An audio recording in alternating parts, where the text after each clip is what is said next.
One of my most vivid memories of someone being very kind to me was probably about this time last year.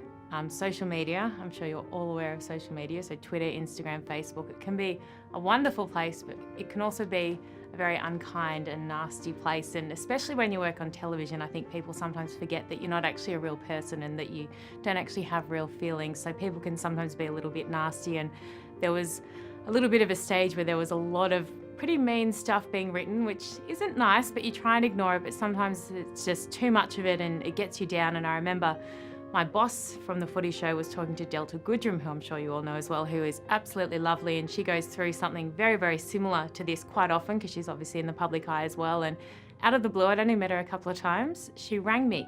She said, "Erin, it's Delta Goodrum." I was fangirling massively. I got very excited, which is embarrassing. I should have acted cooler, but I didn't. And she said, "I hear that you're having a bit of, trouble and that some people are being a little bit nasty to you." And she just said, "You know what, you've just got to ignore it." She said, "The way I think about it is when I walk down the street, people come up to me all the time and all they ever do is say lovely, wonderful, nice things to my face."